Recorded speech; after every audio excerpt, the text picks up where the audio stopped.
Your news for the state of Tennessee in 10 minutes. Tennessee in 10 is made possible by Tennessee Department of Labor and Workforce Development. Good morning and thanks for joining us. I'm Amanda Hera. A Murfreesboro daycare worker is now facing charges for having child pornography involving infants. A source confirms that Sophia Carrier worked at a daycare in Rutherford County. Police say she admitted to uploading and sharing pictures and videos with other people online. Investigators were able to pull her messages and chats from Snapchat and through Apple. In one of the messages, they say she admitted that she enjoys watching children being abused. She's now in jail on a $120,000 bond. I'm Whitney Turner in the WVLT newsroom. Documents from the Tennessee Department of Human Services reveal staff at a daycare in Clinton, Kitty Corner, did not report suspected child abuse or neglect. The report says July 2nd, the daycare did not tell two state departments, the Department of Human Services and the Department of Children's Services, nor the parents and guardians about the incident as required.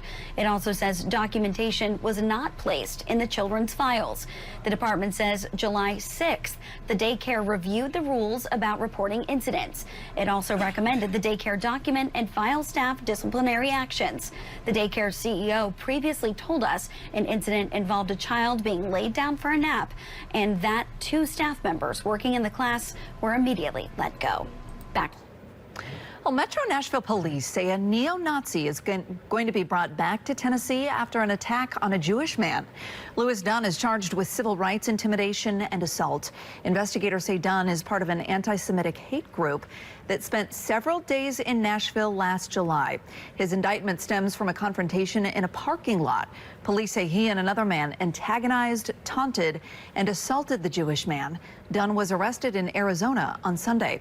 All right, more brutal heat across the mid-state. First Alert meteorologist Stefano DiPietro tracking the weather where you live. And the heat is only going to get worse, Amanda, as we go through this weekend and especially into next week. Heat advisories in effect for Middle and West Tennessee. That goes until 7, even 9 o'clock in far West Tennessee heading into this evening. Now to the east, it's still going to be uncomfortable. We're just going to be below the threshold for a heat advisory. So I think the heat index today at the lowest in East Tennessee is in the upper 90s to near 100. But a lot of us today have heat index values between 100 to 105 degrees. And the only thing that could cool us down, a pop-up shower or thunderstorm. Best area for that along I-40 and areas to the north where we could get a gusty wind and heavy downpour. With any storm, we could see some potential flash flooding in poor drainage areas. That'll taper off this evening and overnight tonight.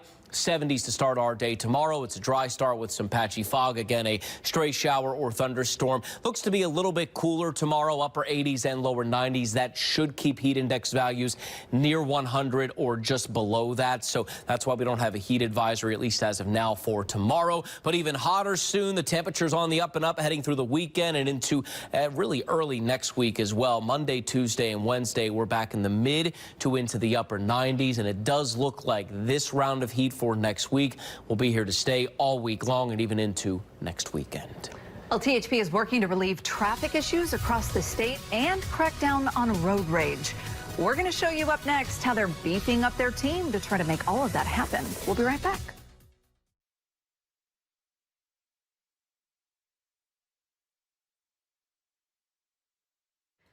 Well, the Tennessee Highway Patrol says it's working to address traffic issues statewide with 300 new troopers. THP has also added more unmarked patrol vehicles. They're trying to crack down on road rage, reckless, impaired, and distracted driving. Thanks for watching Tennessee in 10.